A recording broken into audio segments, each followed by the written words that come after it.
Hello friends, and welcome to another day of Crochet and Crime. My name is Hazy Baby.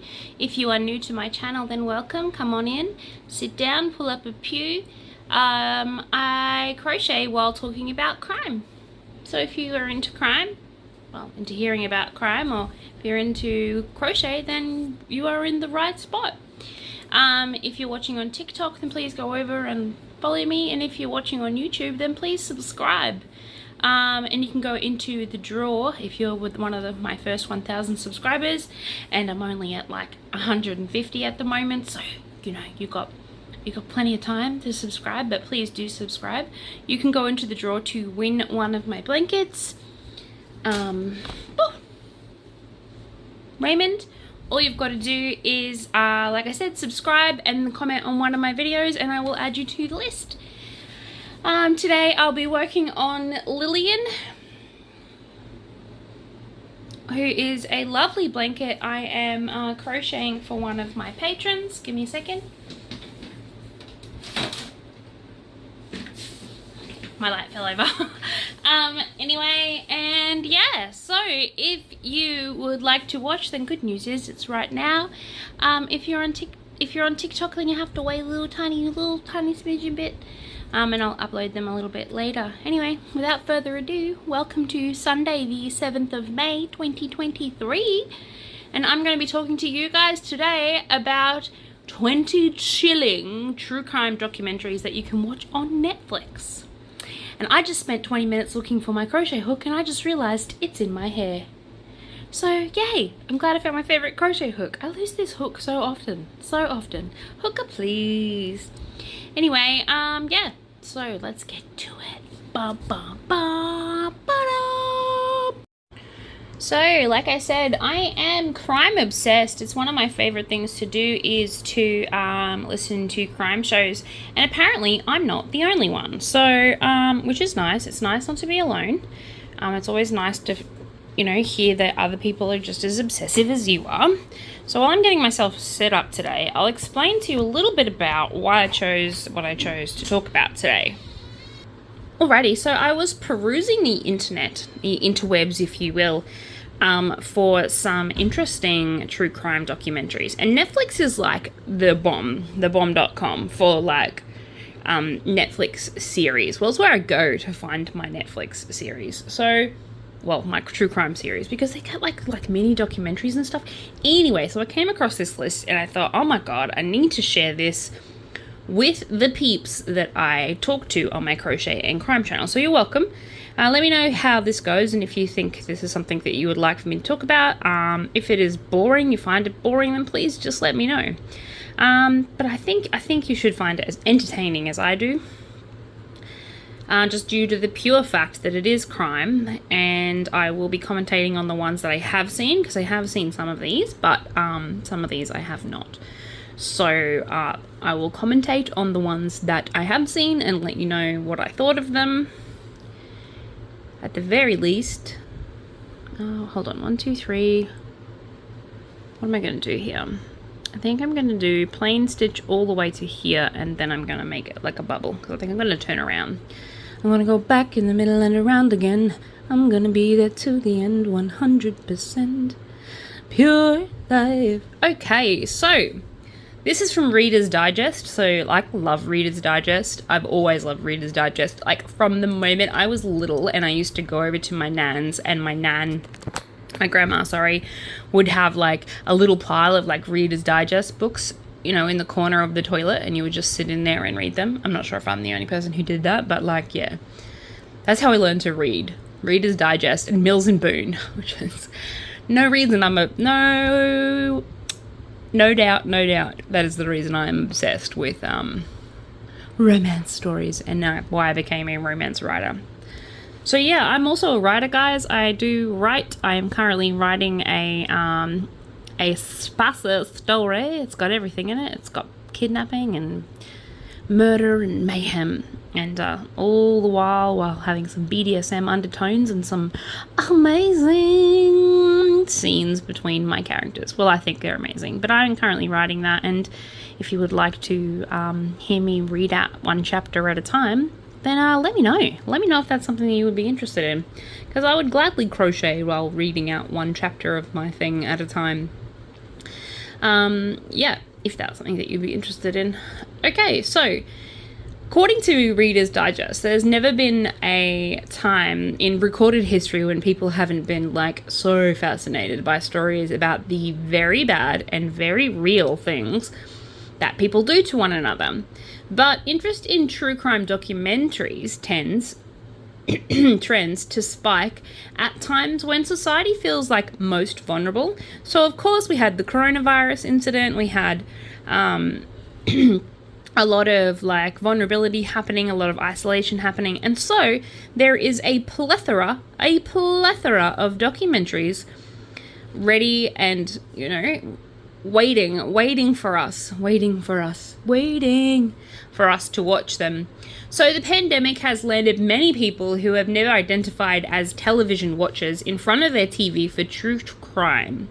And I agree, because I am not a huge fan of TV. So I never was a huge fan of TV. I've always been a huge fan of YouTube, always been a huge fan of Judge Judy, Dr. Phil, all those like really true stuff. So I've always been a huge fan of all the true stuff, but I tended to read them or watch them on YouTube. So I was never really a huge TV fan as such. So I agree with this commentary that we have become a true crime nation, and I agree that we are very interested in. So there has been, like I said, many documentaries, and here are just 20 of them. So, so the Remastered is what is the first one I'm going to be talking about. It's the killing of Sam Cooke. So its release date was in 2019.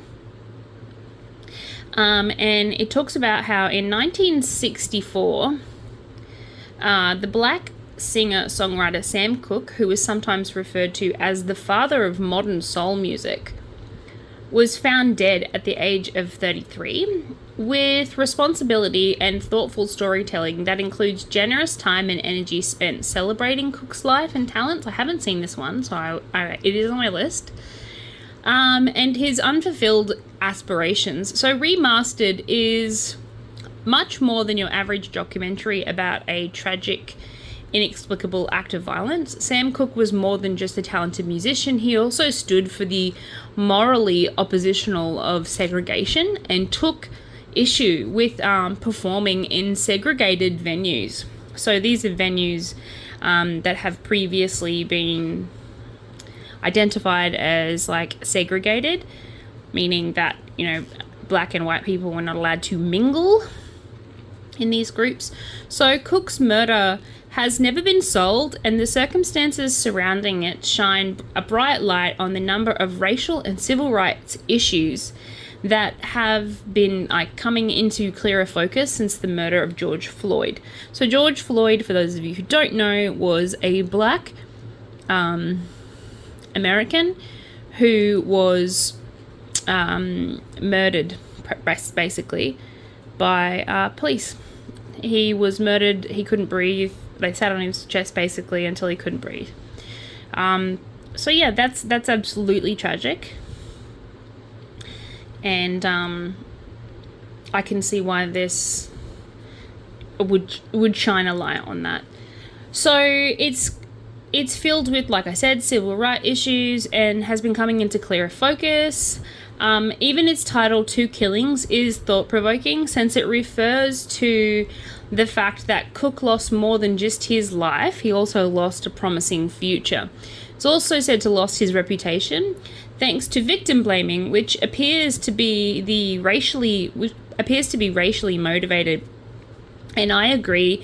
Victim blaming is one of those things in which I detest it. I detest victim blaming, and like I could talk about it until I go blue in the face. Honestly, it's probably one of the worst things is victim blaming. So that one's on my list to watch. I can't tell you any more about it because I don't want to give it away. So that one again was called, what was it called again? Remastered: The Two Killings of Sam Cooke. So yeah, I think that one should be super interesting and super fun to watch. So it's gone on my list. This next one I have seen and I highly recommend.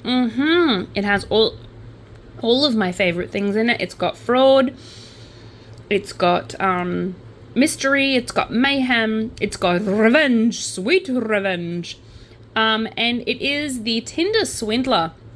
So I have seen this one and it's absolutely amazing. Its release date was 2022. Fair warning though, the Tinder Swindler will make you eye your dating app matches, or your sister's, sorry sister, with serious caution. It's about 3 women trying to find a person who conned them out of their money whilst posing as a wealthy mogul's son online. So he pretty much was posing as this millionaire, and then he was like getting them to pay for everything. And then, yeah, when they figured out that he was a swindler, he would just make up all these stories. Anyway, you have to watch it. It's absolutely amazing.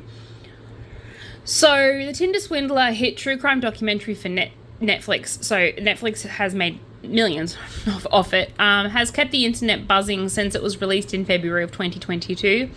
There's a wealth of content about it already, and with follow-ups and victims' in-depth discussions avoiding romance scams. And part of the reason the show was stealing the spotlight is it's so compelling for anyone who's on a dating app and is putting themselves in the victim's shoes when they talk about love and betrayal and scamming and fraud. It's a cautionary tale for the dating age, for the dating app age. I feel so sorry.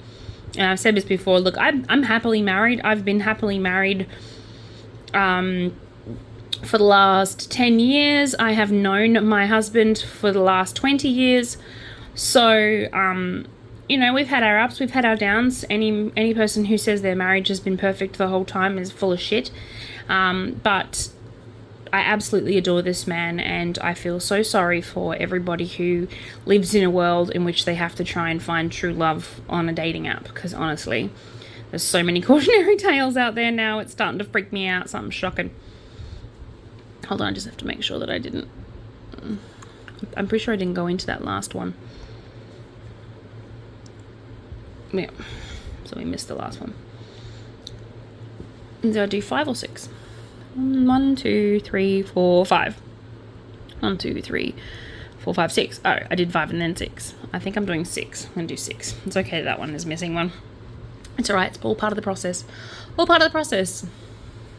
Alrighty, so this next one is called The Keepers. Now, I don't recall watching this one, but that doesn't mean I haven't watched it. I probably will recall watching it once I read a little bit more about it. But its release date was 2017, and it's a docu-series, so I probably did watch it.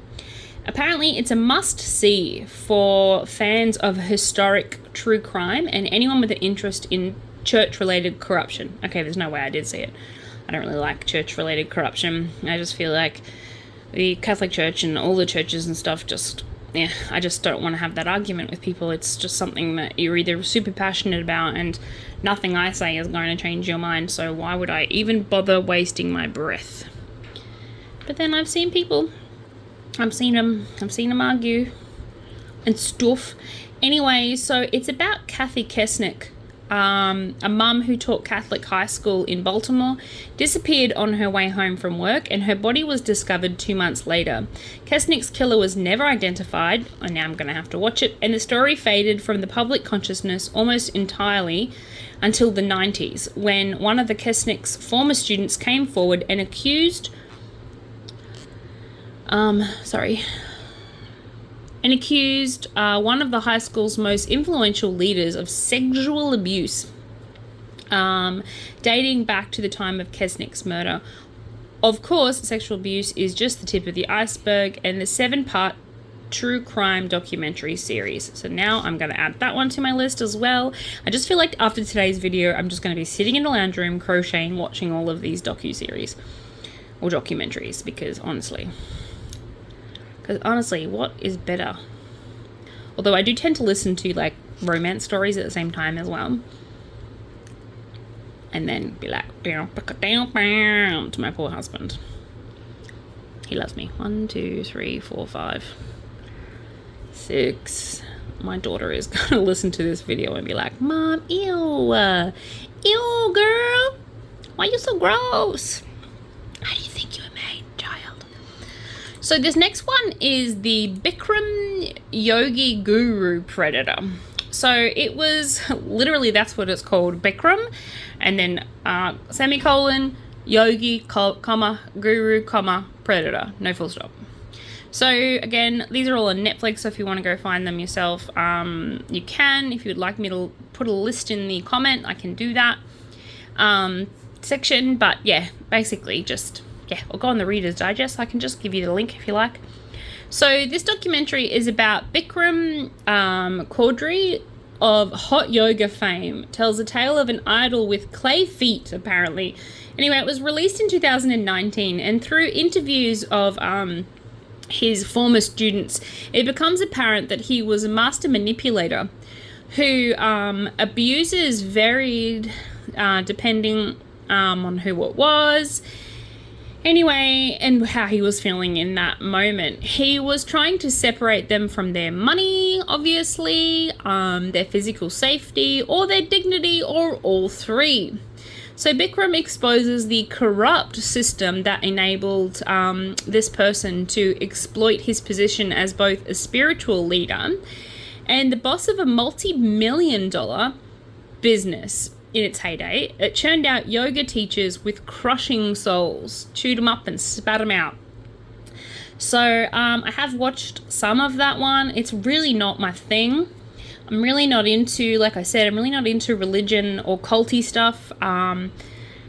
Look, I have watched them before. It's just, I feel like they're quite biased, and I feel like they don't show all of the parts of everybody. And again, it's one of those things where I just feel like I don't know enough about it to comment on it, and I don't really want to get into an argument with people on the internet about it either. So usually I tend to stay away from subjects in which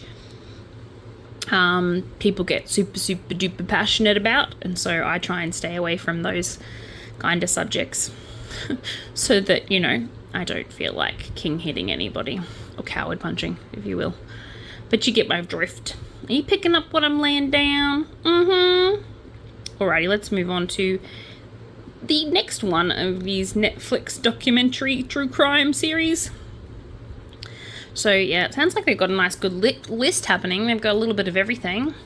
Surviving R. Kelly. So this one I have seen and is exactly what you think it is. It is a docu-series or a documentary on R. Kelly and his crime. So while R. Kelly was winning over the music world and selling 75 million plus records throughout his career, he was also apparently engaged in an ongoing pattern of sexually abusive behavior, including having sex with underage girls and keeping some of them prisoner in an alleged sex cult. This 6-part, I know it was a docu-series, I know I watched it, docu-series examines allegations against Kelly dating back to the 1990s through the eyes of more than 50 people. Yeah, you heard that correctly, more than 50 people. So the victims and their family members alike. Everybody got to have a say, and I loved that about it. Everyone got to have a say, except for Kelly, and I think that's amazing. So what ultimately emerges is an indictment not only of Kelly's crimes, but also the music industry that enabled his crimes. And probably my favorite part of that is that they spoke about, like, they satirically spoke about the music industry and his access to these young women. So it was super interesting. Highly recommend watching it. Yeah, it was one of my favorites. Now this next one, I've seen not only the documentary series about it, it's called The Staircase, but I've also watched a true crime podcast, 24-hour podcast, 48-hour podcast, and real crime podcast about it. So I've heard this story a few times, and it's just because it is so unbelievable that you just don't understand how he A, thought he could get away with it, and B, one of the podcasts I watched was about this guy who was trying to claim that he didn't do it, but a bird did it. Anyway, it was absolutely hilarious. But 3, 4, like I said, I tend to stay away from conspiracy theories, UFO kind of documentaries. I love documentaries, but then religion and UFOs, nah, not my thing. So when Kathleen Peterson, a wife of the novelist Michael Peterson, died in 2001 as a result from falling down the stairs in their home that the couple shared, it quickly became apparent that this was not a freak accident. In fact, it looked an awful lot like Kathleen had died from blunt force trauma administered by none other than her husband. The first 8 episodes of the true crime documentary The Staircase, which was first aired in 2005, but this was release date in 2018, follows Peterson's arrest, trial and conviction, and the story picks back up with a few new episodes shot between 2013 and 2018 that examine the new evidence that have come to light. And during the documentary series, like I said, there's definitely some interesting theories around how she died and explanations around how she died that are quite comical in nature, but doesn't mean they're any less relevant. And sometimes freak accidents do happen, so I don't know. But watch it, tell me what you think. I think he definitely murdered his wife, but that's just because... just a gut feeling I have. I'm usually pretty good at this kind of stuff. I think it's the writer in me. I tend to be quite good at guessing who did what. I'm very annoying to watch a movie with, trust me. Especially if it's a true crime thriller or something. I'm just like, oh my god. But I just picked the ending. Fight Club, I picked it. Pissed everyone off. So, yeah, just... word to the wise, don't watch movies with me. I'm annoying to watch movies with. Alrighty, so this next one is the it's called Sophie, and it's got the subtitle A Murder in West Cork. So I haven't actually read this one, not read it, I haven't actually watched this one, but I would like to watch it, so that should be interesting, and I will add this one to my list as well. Like I said, I originally went looking for new documentary series to watch, and so I'm actually glad, because you know how like you can spend hours on Netflix trying to flick through the channels and figure out, you know, what you have watched and what you haven't watched. And I mean, I could spend hours spiraling downwards trying to look for stuff to watch on Netflix and Prime and all of those channels and live streaming stuff that we have. Anyway, so this one, Sophie, was in December of 1996 when Sophie Toscan de Planta, a 39-year-old French film producer, was found, there's no other way to say it, bludgeoned to death. So, clad only in her pajamas, outside of her holiday home in a remote, picturesque village in West Cork. I have read this one. In Ireland. The murder was only resolved in 2019, or not, depending on whether you abide by the laws of Ireland and France. And it's not only the documentary delving into the de Planta case, but also one that was made with the cooperation of her family, which gives an enormous amount of credibility to the storyline and to the accusations that they're putting out. So I have read this one. So I haven't seen the documentary, but I have read about it. Read a lot of cases, but yeah, I've read this one. So I will definitely add that to my list and see how good she is. Alrighty. So The Devil Next Door is my next one, and it was released in 2019. And it's about John Demjanjuk, who was born in 1920 and was raised in Soviet Russia before becoming a German POW in the 1940s and then immigrating to the United States in 1952. All seems copacetic until about 1977, when the US Justice Department launched an investigation into the allegations that while in Germany, Demjanjuk had been a Nazi known as Ivan the Terrible. Yeah. Look, I find these Jewish concentration camps ones and these World War II ones and these Nazi stories really, really difficult to read. It's not that I am Jewish myself, it's just that I have this thing about voices of victims. And I feel like a lot of the times when we talk about Nazi camps and we talk about all of this stuff, we ignore the fact, or we don't really talk about the fact that millions of people died, or thousands, hundreds and thousands of people died.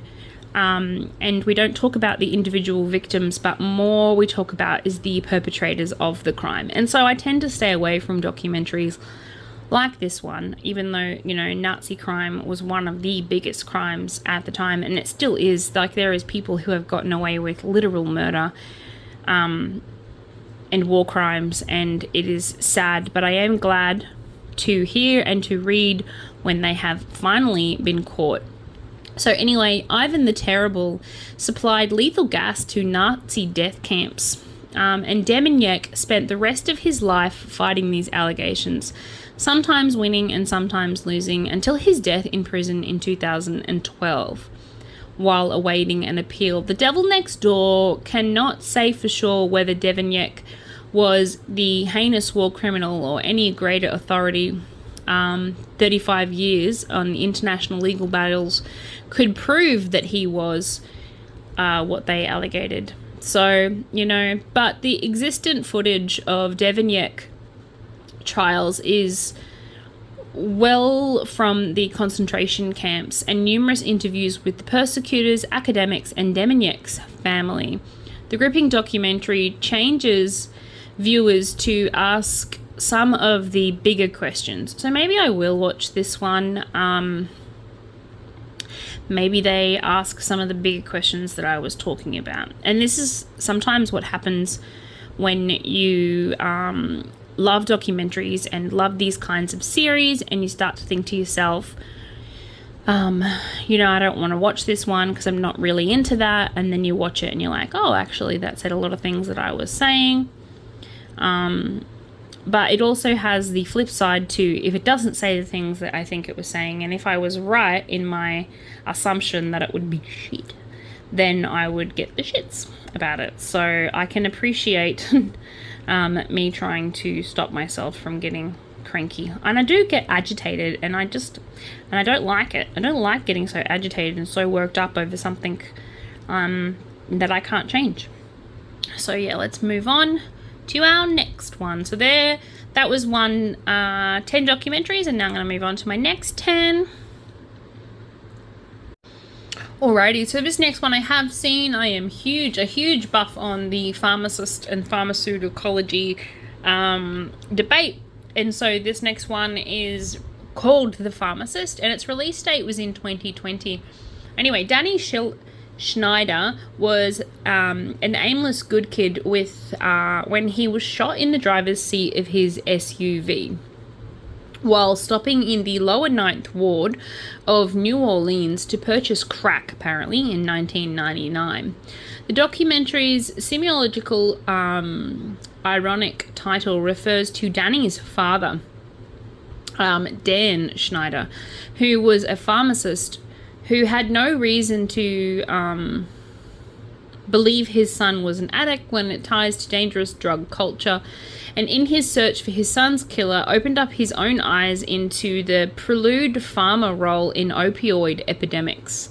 So he's talking about OxyContin, and so it was actually really, really interesting and a huge eye-opener, and highly recommend that one. It's a 4-part documentary series, compelling little guys against the world story. So, you know, those kind of like, you know, me against the world, you and me, brother, against the world, joining hands and camaraderie and all that jazz. Well, it's that kind of documentary.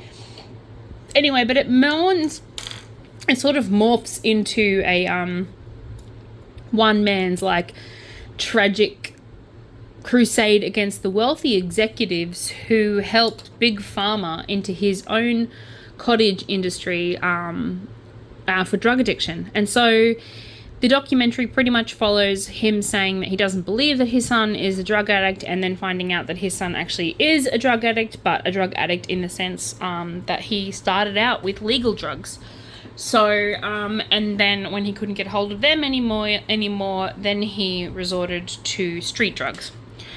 And the father goes on a crusade about trying to figure out why Big Pharma is not regulated as much as it should be. Anyway, it's an amazing documentary series, and I highly recommend you watch it, even though now I'm giving away a little bit of it, but I'm sure you can still get a lot of enjoyment out of it.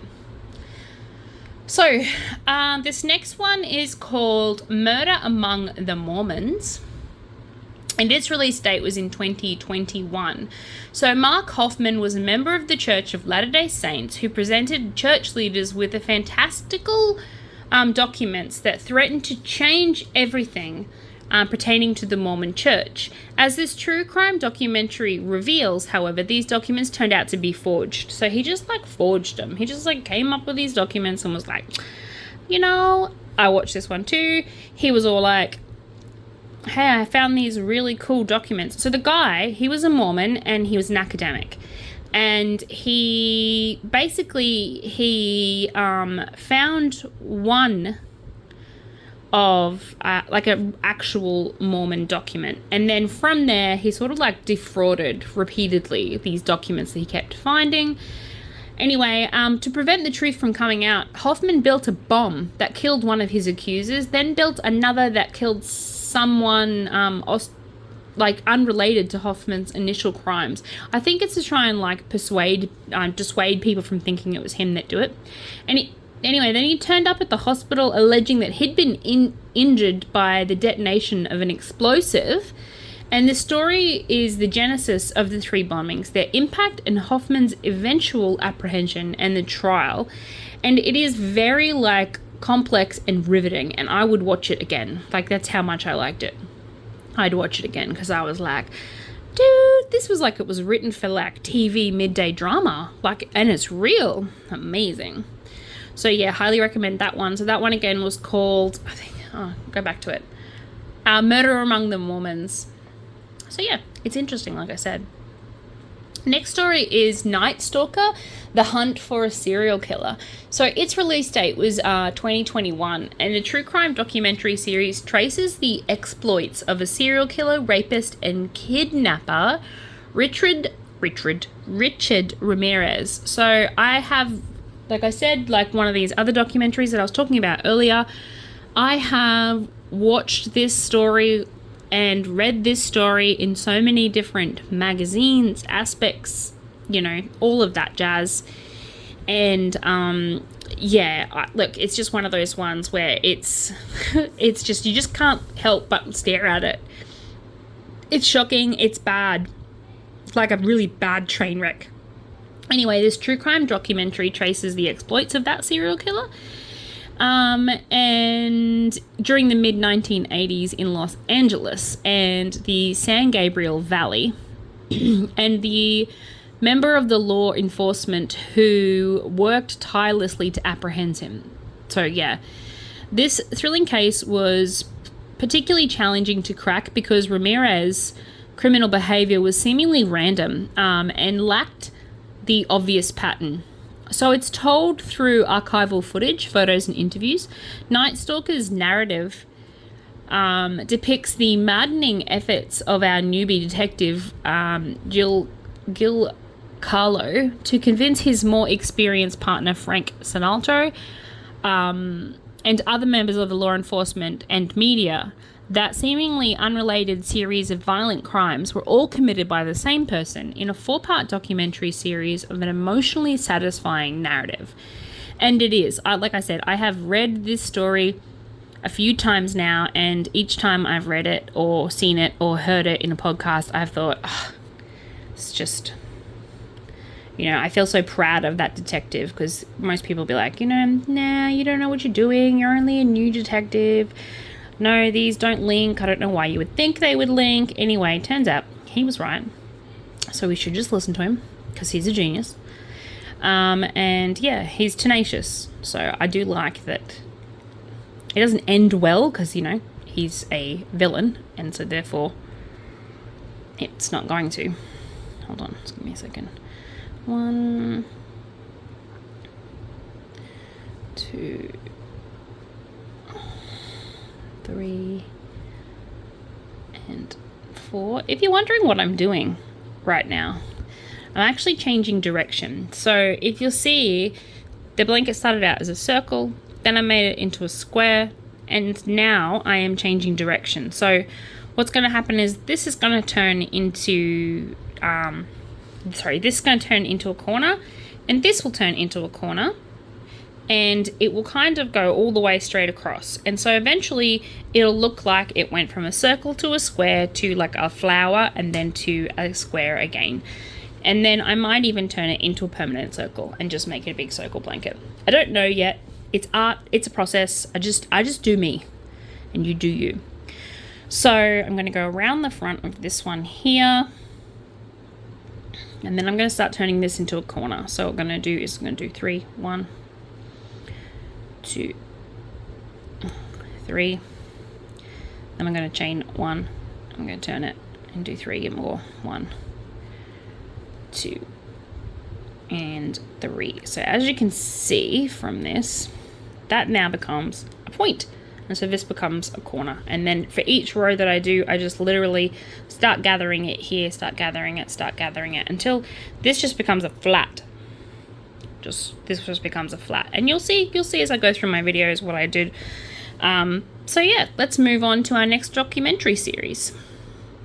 Like I said, so the last one I was talking about was Richard Ramirez, and that one was called Night Stalker. So yeah, like if you love that kind of stuff, 100% go watch it. Highly recommend. This next one is called American Murder: The Family Next Door.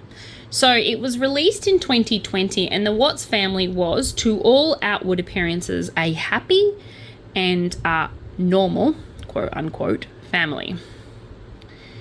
As evidenced by their numerous social media posts. So that was until 2018, when pregnant Shanann and her 2 young daughters went missing. Now, this story is, I will give it the caveat, it's an absolute horror of a story. It gave me terrible nightmares, and I couldn't sleep for, I don't know, I think it was about 3 days where I just didn't have very good sleep.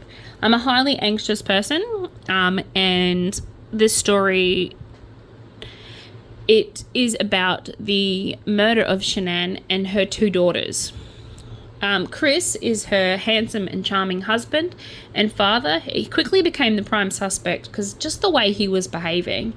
And he became a prime suspect after his neighbor told police that they needed to watch a video footage that he had of Chris backing his car up to the garage and placing something in the car, which was suspicious to him, the neighbor, because he'd never done it before, and was quite a very open man. So the fact that he hadn't heard the wife for a few days and he hadn't seen the children, he was quite concerned.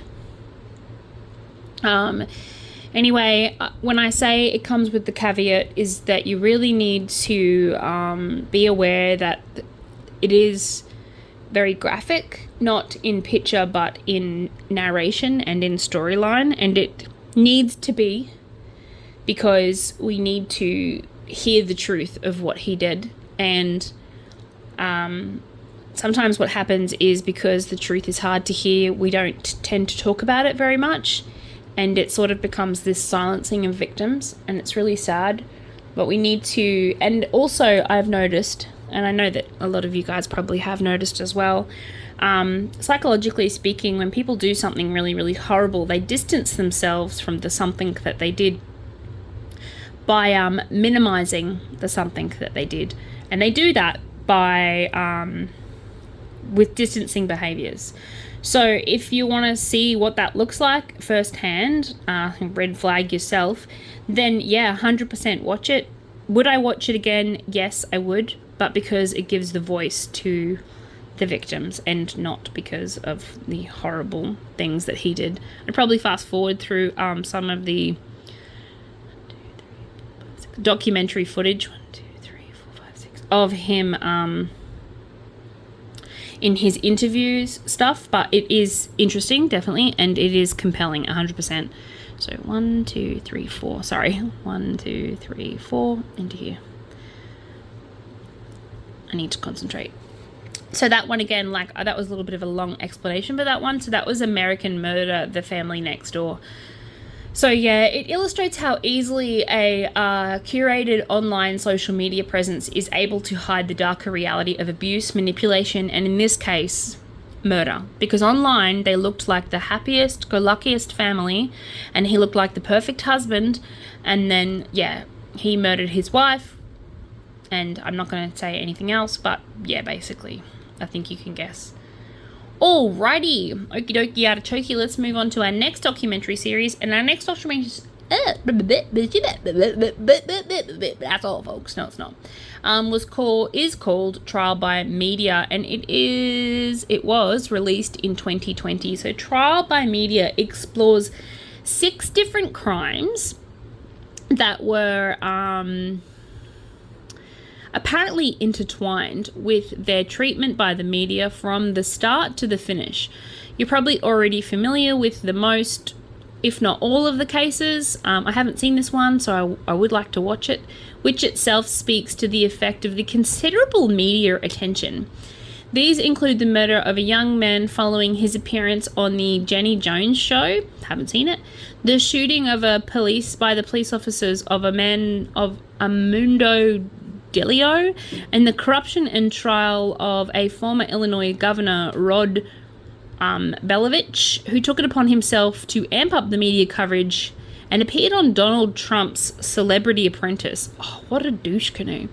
So Trial by Media arms the viewer with a lot of information and raises a lot of questions in the process, many which leave the viewer to feel an injustice for themselves. And it's one reason that the reviewers were concluded that the story here would have been better if it was told in a singular chapter. So I can't comment on that one because I haven't seen it, but I definitely will be adding that to my list today. In fact, I'm probably going to watch that one when I hop off here tonight with my daughter and my husband. So yeah, that one was called Trial by Media. Definitely want to be watching that one. Okie dokie artichoke. So these next 3, the next 3 documentaries, I have seen them all, and you probably have as well, especially if you love true crime, but I still will talk about them for those of you who haven't seen them. So let's get started. So the first one is Making a Murderer. So this one went super popular here in Australia. It like blew out of proportion. So it was released date in 2015 and then again in 2018. So after spending 18 years in prison for a crime he didn't commit, Stephen Allery tried to put his life back together, but not 2 years later he was arrested and later convicted for the murder of a 25-year-old photographer, Teresa Halbach. The first season of Making a Murderer delves into the case along with the hypothesis that it was the justice system that had turned Avery into a murderer. Its second season, released 3 years later, focused on Avery's initial successful appeal in Halbach's murder and how the US Supreme Court ultimately upheld his conviction and denied his review. So Making a Murderer was certainly not the first true crime documentary series to hit it big on Netflix, but it was arguably the mother of the age of true crime documentaries on Netflix, having been picked up by the streamer service after a series of rejection from other major networks. I mean, I feel like Netflix just loves a good documentary series. The mere existence of the second season is evidence not only for the success of the first, but also for the Avery's fate may still be in the function of the laws in the justice system. And the producers of the documentary were aiming to expose that in the first place. So I have watched both seasons. Can say not a huge fan. I understand that other people love it. I understand that other people think it is amazing. I just think it is quite biased. It is definitely one-sided. And it has an agenda for sure, and I think that agenda is definitely the aiming to expose the flawed judicial system. So, yeah, look, if you're into that kind of political propaganda stuff, then yeah, go ahead, watch it, enjoy it. I I personally am not. But yeah, I've watched both seasons, like I said, so must have thought some of it was interesting at least, hey? Alrighty, so let's move on to our next one. So the next one is Jeffrey Epstein's Filthy Rich, and its release date was in 2020. This one was another one of those ones that made me feel super sick, but mostly because of the actual things that Epstein had done, and yeah. Anyway, so Jeffrey Epstein was like a Gatsby-like figure with powerful friends and associates in private islands in the US Virginia Isles, on which he entertained them. It was also revealed in 2019, following Epstein's arrest by the federal authorities, that the island was low-key known as Pedophile Island and was recently sold, like as of, like, I think I read a case of it yesterday, for like tuppence, guys. So Epstein's network of friends and associates was starting to look less and less like golfing buddies and more like co-conspirators. And Epstein died under suspicious circumstances in a jail cell in August of 2019. By that time, Jeffrey Epstein's Filthy Rich was already in the works as a documentary and had been for about 9 months. A bet with great stealth, thanks to the cooperation of the producers and participants. Much of the story is told by the people who survived the abuse perpetrated by Epstein. Although Epstein can't tell his side of the story because he unalived himself in a cell. So, well, that's what they're going with. It depends on which conspiracy theory you like the best. And I saw so many memes at the time when it happened, so yeah. Much of the story, like I said, is told by people who survived, and the main thrust is a 4-part docuseries, is less about whether Epstein did wrong and more about how money and power helped these wrongs to continue unchecked. And which is the reason why I watched it and the reason why I liked it. Was because they were talking about how the wealthy don't have, it depends on, apparently if you've got money you don't have to have morals, is basically where the documentary series was going. Okay, so the next one on my hit list of things to watch was the Amanda Knox docuseries. So I have seen this one, and again, this is another one of those ones that I have followed the entire time that it was happening. I was following it, watching it on the news, watching it unfold. So it was interesting, and it's also one of the earlier documentaries on Netflix. So it came out in 2016. So Meredith Ketcher was a 21-year-old British student who studied abroad in, I never can say the country's name correctly, but it was in Italy. The place, I can't say its name correctly, but I do know that it was in Italy, so that's good. When someone slit her throat and left her to bleed out in the house that she was sharing with 2 Italian roommates and 20-year-old American named Amanda Knox. Knox was the one who found Ketcher's body and called the police. It quickly became apparent that law enforcement that Knox and her boyfriend, Raphael, whatever his name was, were responsible, except they weren't. After being convicted twice, Knox and her boyfriend were acquitted. And in a separate trial, a man named Rudy Gord, whose DNA had been found at the crime scene, was eventually convicted. And it's really sad, 1, 2, 3, 4, at how this trial unfolded in the media and also in real life. It's so horrible. So, after multiple murder trials and intensive media coverage, most of the story has been told over and over and over and over and over again, with the Amanda Knox true crime documentary on Netflix delivers in a reiteration of all of that, and a disturbing look at the way in which the media and the Italian law enforcement fed into each other, into constructing a bizarre and very unlikely false story behind Kitchen's murder.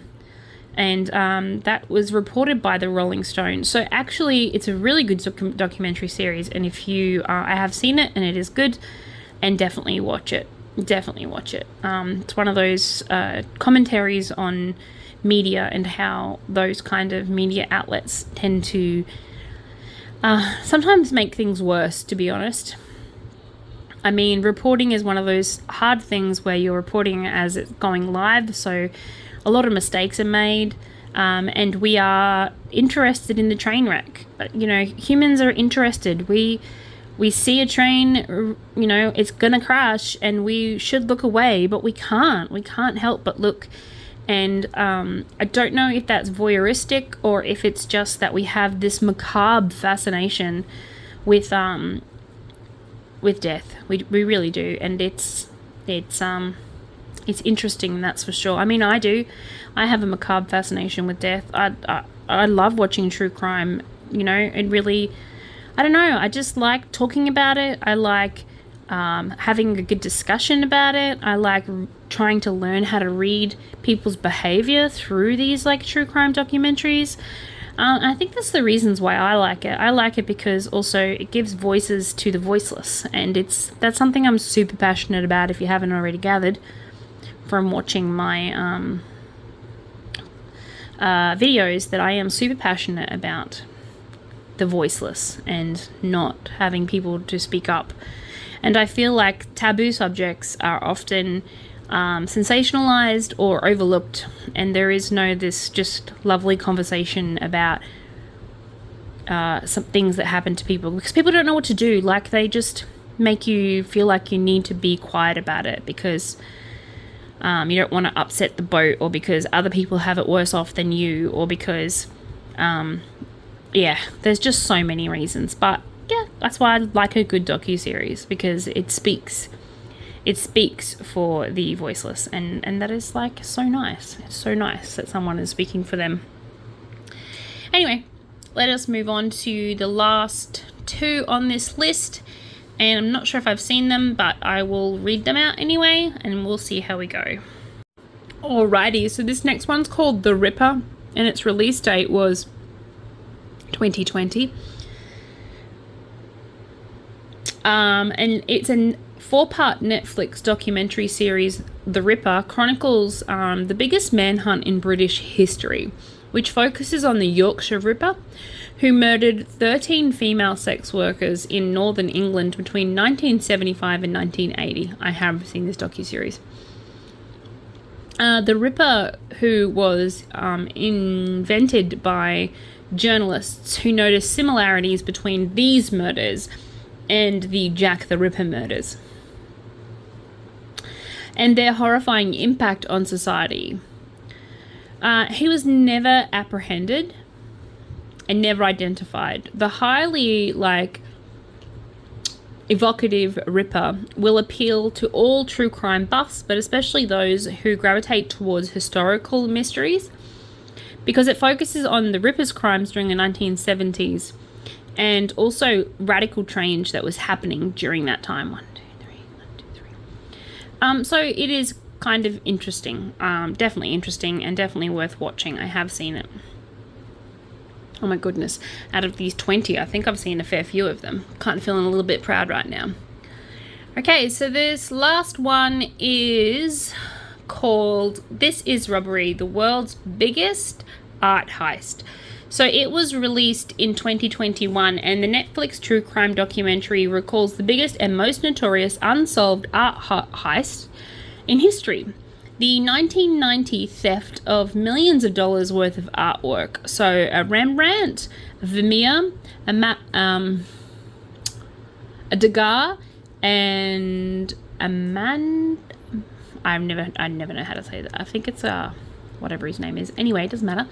And other historical art luminaries from Boston's Isabel Stewart Gardner Museum. Although the crime itself bears the clear signs of an inside job, this is a robbery that makes a strong case for being an enormously complicated multiplayer production sponsored by organized crime. Well, that's their theory that they have. Oh, I see what I did there. I accidentally did one too many, because I accidentally did one too many before. When I did them, I did 7. And this is the good thing about creating your own art. If you stuff up, no one will notice, because it's your art and it's supposed to be that way. Yes, so I haven't seen that one. So I think out of the 20 that I just read you guys, I haven't seen 5 of them, which is hilarious. So I thank you for your time today. Like I said, they were just the top 20 Netflix stuff, Netflix series that you should get into if you love true crime. And 100% I hope this helps anyone who's looking for a nice new Netflix series that they'd like to watch.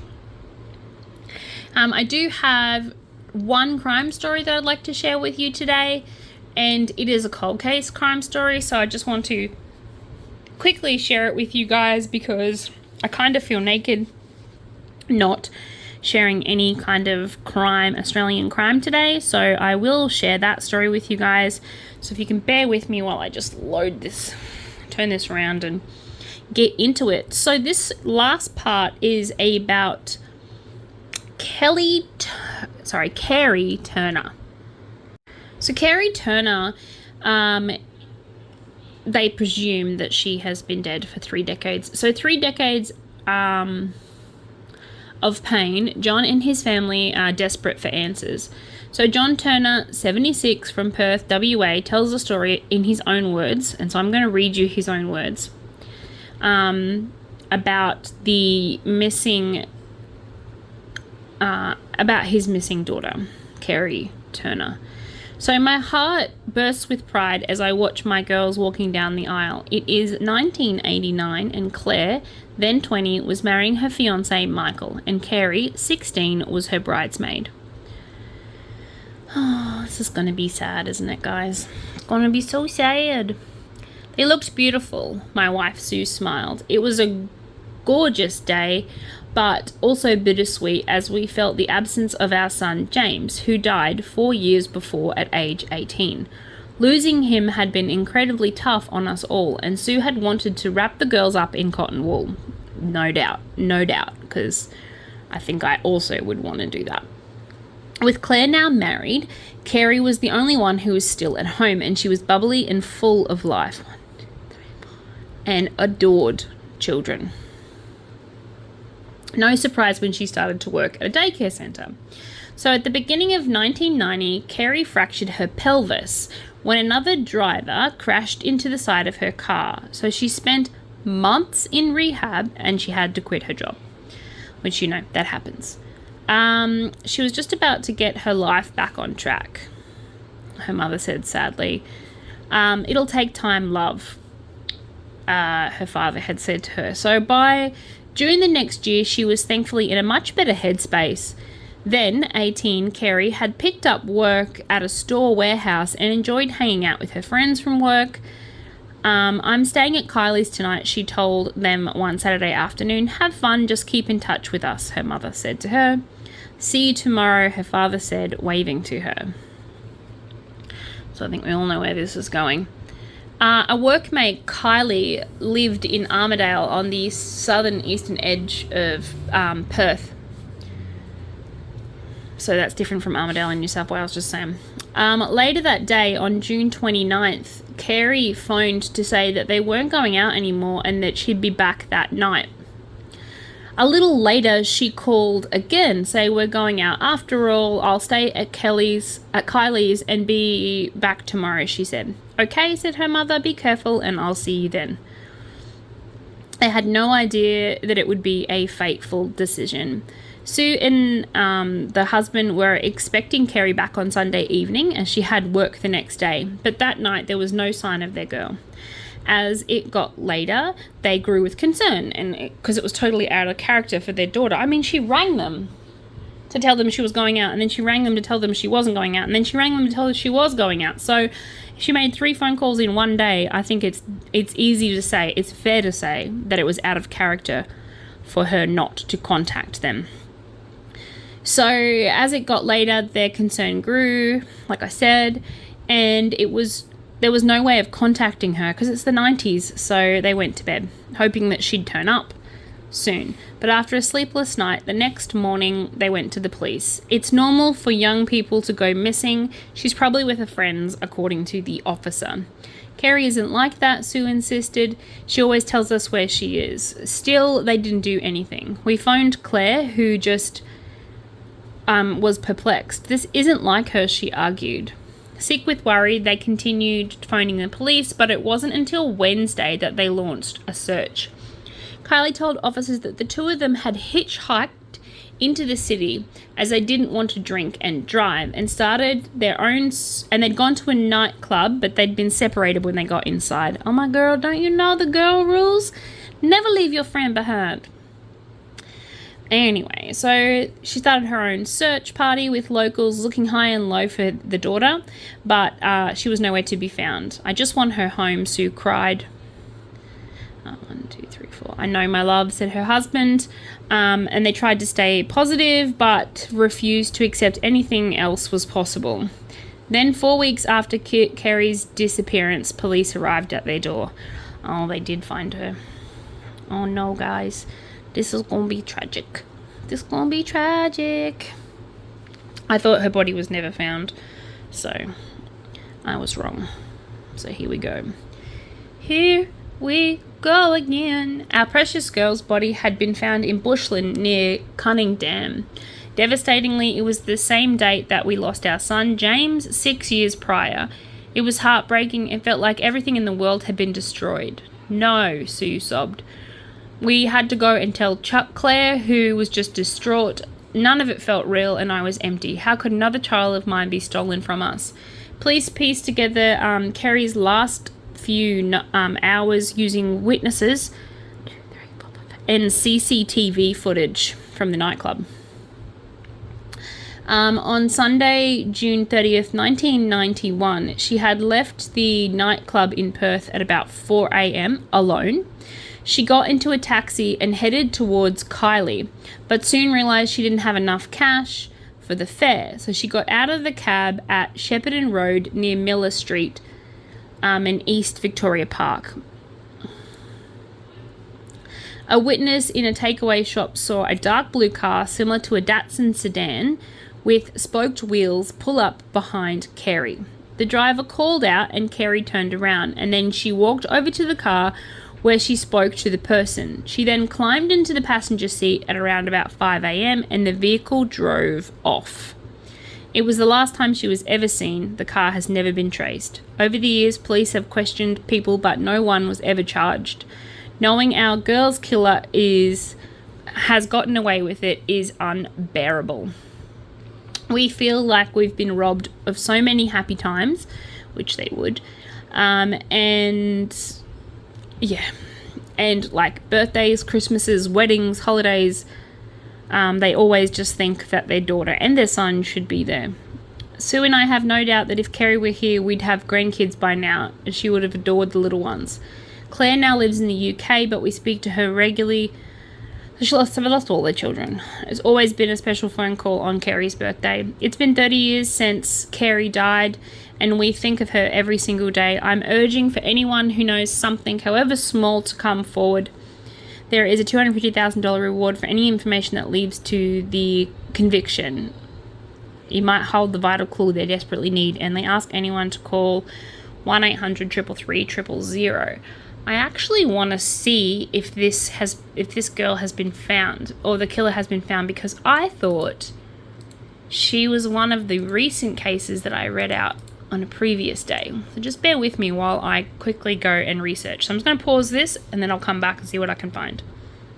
No, her killer hasn't been found. They're still looking for information. It's been more than 30 years now, and yeah, they are still after information. I thought maybe they might have found them in 2021 when they found the Claremont killer.